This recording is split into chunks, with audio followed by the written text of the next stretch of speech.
इतिहास के महत्व क्या क्या है इसके बारे में हम लोगों ने देखा। इतिहास के महत्व का वर्णन करें। इसी से संबंधित और क्वेश्चन बनाए जा सकते हैं जिसका आंसर यही होगा। इतिहास का विषय क्यों पढ़ना चाहिए, इसमें भी आप इस इतिहास का महत्व है इसलिए इस विषय का पढ़ना चाहिए। तो क्या महत्व है, तो अतीत का अध्ययन वर्तमान और भविष्य के लिए शिक्षाप्रद, इसके बारे में लिख सकते हैं। इतिहास क्यों पढ़ना है, इसमें भी आप महत्व है इसलिए पढ़ना है लिख सकते हैं। इतिहास के महत्व का वर्णन कीजिए, इसे अभी हम लोगों ने कवर किया। तो अभी जो हम लोगों ने कवर किया उससे संबंधित ये अन्य प्रश्न बनाए जा सकते हैं। इसके लिए अलग से कोई क्वेश्चन नहीं आएंगे, आप इसे खुद भी बना सकते हो, इसका आंसर लिख सकते हो, समझ के भी लिख सकते हो या दिया हुआ पॉइंट्स है उसके अनुरूप भी आप आंसर कर सकते हो। इतिहास के अध्ययन के क्या क्या महत्व है अभी हम लोगों ने पढ़ा। इतिहास का अध्ययन क्यों आवश्यक है स्पष्ट कीजिए। इतिहास का महत्व है इसलिए इसका अध्ययन आवश्यक है। तो महत्व क्या क्या है, सब रिलेटेड है। इतिहास के किन्हीं 4 महत्वों का वर्णन करें, ये भी वही बात है। तो इसमें कोई सोचने की बात नहीं है, लेकिन हाँ इस टॉपिक से ऐसे प्रश्न बनाए जा सकते हैं, इसलिए आप इस क्वेश्चन को नोट डाउन कर सकते हैं। हेलो फ्रेंड्स, आज हम लोग का क्वेश्चन है इतिहास के महत्व का वर्णन कीजिए। तो हम लोग आज इसके बारे में देखेंगे कि इतिहास का क्या महत्व है। हमारा सबसे पहला पॉइंट है अतीत का ज्ञान। डॉक्टर राधाकृष्ण का विचार था कि किसी भी देश का इतिहास उसकी स्मृति होती है। मतलब कि डॉक्टर राधाकृष्णन इतिहासकार हैं और वो बोल रहे हैं कि इतिहास देश का स्मरण शक्ति होती है, उसकी स्मृति होती है। जिस प्रकार किसी भी व्यक्ति के विकास एवं उन्नति के लिए सशक्त स्मरण शक्ति का होना आवश्यक है, उसी प्रकार देश अथवा राज्य के विकास के लिए उसके इतिहास का महत्व होता है। मतलब यहाँ पे एक ऐसे व्यक्ति के साथ डॉक्टर राधाकृष्णन तुलना कर रहे हैं जिसका स्मरण शक्ति तेज है और वो प्रगति में योगदान दे सकता है। तो जिस प्रकार वो योगदान दे सकता है उसी प्रकार इतिहास देश के प्रगति में महत्वपूर्ण योगदान देगा। इस प्रकार राधाकृष्णन दोनों को रिलेट करते हैं कि देश का इतिहास होना भी ज़रूरी है, जिस प्रकार से एक स्टूडेंट का तेज होना ज़रूरी है ताकि वो विकास कर सके, देश का प्रगति कर सके। वर्तमान एवं भविष्य के लिए शिक्षाप्रद। इतिहास वर्तमान और भविष्य के लिए शिक्षा प्रदान करता है क्योंकि हम अतीत के उदाहरणों से सीखते हैं और वर्तमान को बदलने की कोशिश करते हैं, जिससे हमारा आने वाला भविष्य बेहतर हो जाता है। यहाँ पे बताया जा रहा है कि यह वर्तमान एवं भविष्य के लिए शिक्षादायी होती है, मतलब अभी के लिए और आने वाले कल के लिए यह शिक्षा प्रदान करती है।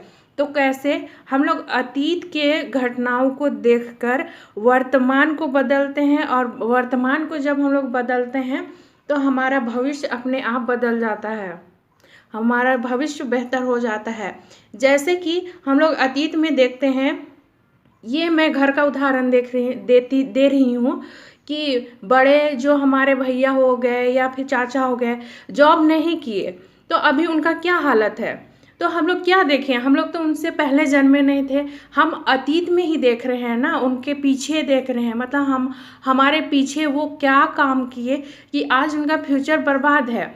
तो उसी प्रकार हमें इतिहास अतीत की घटनाओं से फ्यूचर को देखने में मदद करता है और जब हम वर्तमान को बदलते हैं तो खुद ब खुद भविष्य भी बदल जाता है। हम चाचा भैया को देखें कि वो कैसा टाइम बर्बाद किए, अब हमको वैसा नहीं करना है, मतलब कि वर्तमान को अभी यूज करना है ताकि मेरा भविष्य निर्माण हो, भविष्य बेहतर हो। तो उसी प्रकार इतिहास भी हमें बहुत सारे पहलुओं को देखने में मदद करती है, उन्हें समझने में मदद करती है, जिससे हम आने वाले कल और अभी को भी बदल सकते हैं। नेक्स्ट है तीसरा नंबर, राष्ट्रीय मूल्य। शेख अली के शब्दों में इतिहास का अध्ययन समय की बर्बादी या विलासिता नहीं वरन एक अति आवश्यक आवश्यकता है। एक राष्ट्र जो इतिहास की उपेक्षा करता है उसका कोई भविष्य नहीं होता। यहाँ पे बताया जा रहा है, ये शेख अली भी इतिहासकार है, वो बोल रहे हैं कि इतिहास का अध्ययन मतलब जब हम इतिहास को पढ़ते हैं तो हम समय को बर्बाद नहीं करते, कोई टाइम पास नहीं करते, विलासिता नहीं करते, वरन मतलब कि हम विलासिता नहीं करते, बल्कि इसका पढ़ना, इसको जानना, इतिहास को जानना बहुत ज़रूरी है। और यहाँ पे शेख अली यह भी कहते हैं कि जो देश मतलब कोई भी देश अगर अपना इतिहास को नहीं देखता है, उपेक्षा करता है, मतलब अपना इतिहास के पन्नों को नहीं पलटता है, वो कभी देखता भी नहीं है कि मेरा क्या इतिहास था, तो उसका कोई भविष्य नहीं। मतलब कि यहाँ पे शेख अली भी बता रहे हैं कि राष्ट्रीय मूल्य के लिए मतलब देश के हित के लिए भी खुद का इतिहास जानना बहुत ज़रूरी है। हम लोग अगर इंडिया की बात करें तो हम देखते हैं कि अंग्रेज़ों ने शासन किया, लेकिन अभी जब हम लोग जान रहे हैं कि अंग्रेज़ों ने हमारे ऊपर शासन किया, हम लोगों ने उन्हें भगाया है, महात्मा गांधी ने बहुत सारे मूवमेंट किए, तो कितना मुश्किल होता है ना इसको भगाना। तो अगर हम इस चीज़ को जानेंगे ही नहीं कि कभी हम गुलाम थे, तो कल परसों वो लोग फिर आके मेरा देश ले जाएगा, उसके बाद फिर हमें वही चीज़ें फेस करनी पड़ेगी जो हमें पिछले 2 दशक में करनी पड़ी थी। मतलब गांधी एरा में जब हम लोग ने जो प्रॉब्लम देख रहे थे, नमक सत्याग्रह, दांडी यात्रा और बहुत सारे असहयोग आंदोलन के दौरान चौरी चौरा हत्याकांड, तो इस सारी घटना फिर से होने लगेगी। इसलिए शेख अली कहते हैं कि इतिहास की उपेक्षा करना मतलब कि अपना बर्बादी करना, इतिहास का मजाक नहीं उड़ाना चाहिए, इससे कोई भविष्य नहीं बनता है। अगर हम जान रहे हैं कि कल परसों मेरा देश गुलाम था, तो हम ये भी जान रहे हैं कि अब देश को कैसे उन्नति में ले जाना है, कैसे आगे बढ़ाना है। नेक्स्ट है सांस्कृतिक एवं सामाजिक मूल्य। राउज के अनुसार, यहाँ पे राउज भी एक इतिहासकार है, उनके अनुसार समाज को शिक्षित करने के लिए इतिहास का ज्ञान बहुत आवश्यक है। किसी भी समाज में मनुष्य एक अकेला नहीं होता, वह समूह में होता है, और इस संपूर्ण समूह के विकास के लिए भी इतिहास का होना जरूरी है, क्योंकि हम प्राचीन घटनाओं से सीखते हैं और वह घटना दोबारा ना हो, इसके लिए हम अतीत के उदाहरणों को भी स्मरण रखते हैं। यहाँ पे राउज भी बोल रहे हैं कि समाज को शिक्षित करने के लिए इतिहास का ज्ञान बहुत आवश्यक है, क्योंकि देखिए आप जब प्राचीन काल में देख रहे हैं, मिडिवल में देख रहे हैं, मॉडर्न में देख रहे हैं, तो कोई सर्टेन टाइम एकदम अचानक से आदमी आ गया, ऐसा हम लोग कभी नहीं देख रहे हैं। हम लोग प्राचीन में भी देख रहे थे, जब मानव वानर रूप में थे, तो हम धीरे धीरे मानव का विकास हुआ ना, तो जैसे जैसे मानव का विकास हुआ, संस्कृति बढ़ी, समाज भी बढ़े, उसके साथ और भी बहुत सारे तत्व जुड़ते चले गए। तो यहाँ पे राउज बोल रहे हैं कि समाज को शिक्षित करने के लिए इतिहास का ज्ञान बहुत आवश्यक है। मतलब कि हम लोग तो एक सर्टेन टाइम पे अचानक आसमान से गिरे नहीं हैं, तो हमें अपने जो भी पूर्वज थे, जो भी संस्कृति थी, जैसे भी समाज थी, उसमें क्या थे, क्या सही थे, क्या गलत थे, कौन बताता है? कोई नहीं बताता है।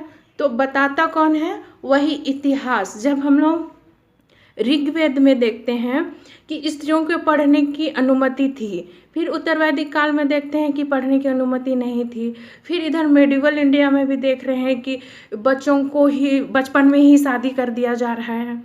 तो ये सारी जो समाज में अगर हम इसे कुरीति भी है, तो कौन बताता है? कोई घर में नहीं बताएगा। हम लोग इतिहास देखते हैं तो पूरा प्रॉपर हम लोगों को पता चल जाता है कि इसके पीछे क्या क्या कारण थे। तो यहाँ पे समाज को शिक्षित करने के लिए इतिहास का ज्ञान बहुत आवश्यक है, क्योंकि समाज में कोई एक व्यक्ति नहीं होता और वो कोई सर्टन टाइम में आया नहीं है, वो बहुत पीढ़ी दर पीढ़ी दर आगे बढ़ा है। तो इसको शिक्षित करने के लिए, इसको विकसित करने के लिए बहुत आवश्यक हो जाता है कि हम इतिहास को स्मरण रखें, इतिहास को याद रखें, इतिहास के पन्ने को पलटें। व्यावसायिक मूल्य। वर्तमान में इतिहास के व्यावसायिक मूल्य से भी नहीं नकारा जा सकता।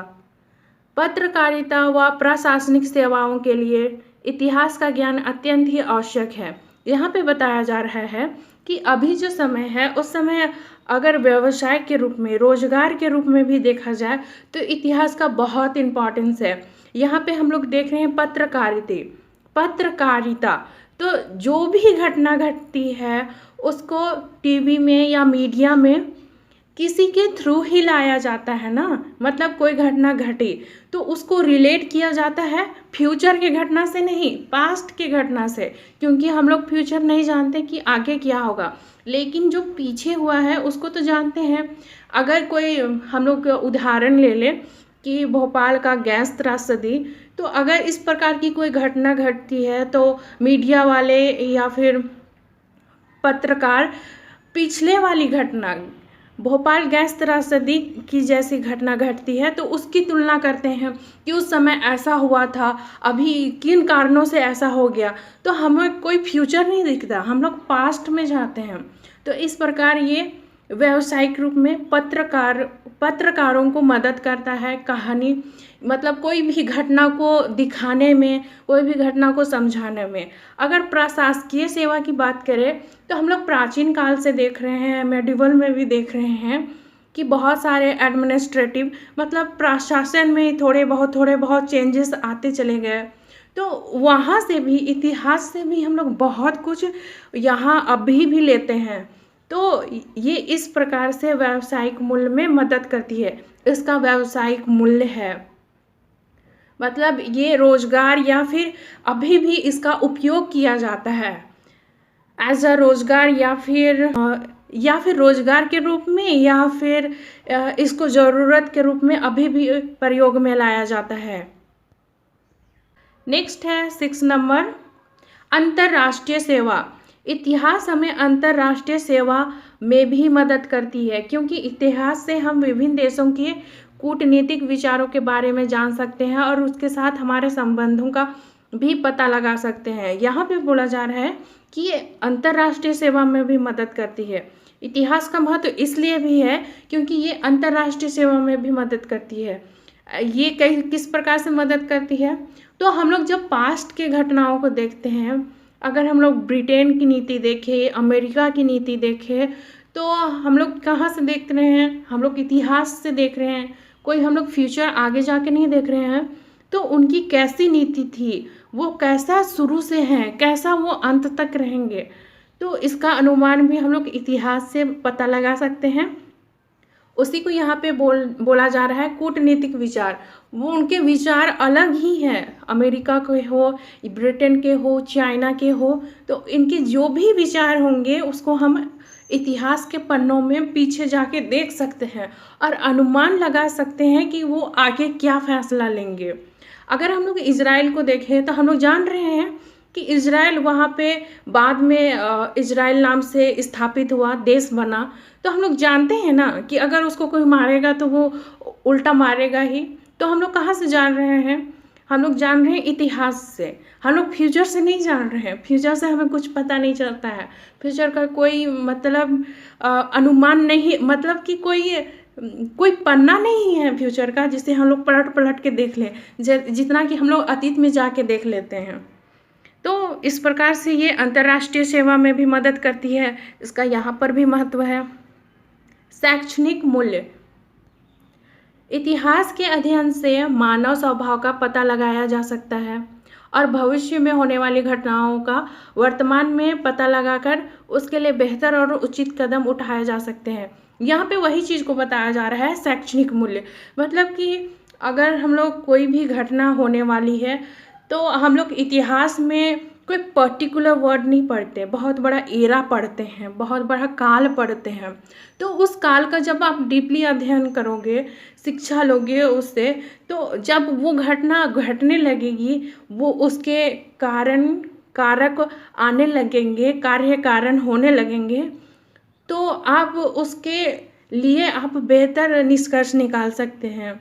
जैसे कि परमाणु बॉम्ब की बात करें, अमेरिका द्वारा जापान में हिरोशिमा में गिराया गया, तो ये भी हम लोग अतीत से जान रहे हैं ना। तो हमारे पास एक डाटा है कि इससे इतनी इतनी हानि होती है, कहीं पे कोई इससे प्रसिद्ध नहीं हो जाता, बहुत सारे नुकसान होते हैं। कोई एक टाइम के लिए ये नुकसान नहीं होती, ये पीढ़ी दर पीढ़ी बढ़ती है। तो इस प्रकार से हम लोग जान गए कि उसकी कोई भी बेहतर परिणाम नहीं होता है, केवल दुष्परिणाम होते हैं। तो इसके जगह पे भविष्य में अगर आने वाली है ऐसी घटना, तो इसके लिए क्या बेहतर होगा, क्या उचित कदम होंगे। तो इस प्रकार से अगर आप में शैक्षणिक मूल्य होगा, आप शिक्षा ग्रहण करेंगे, आप इसके बारे में डीपली अध्ययन करेंगे, तो आप इस सब के बारे में जान सकते हैं।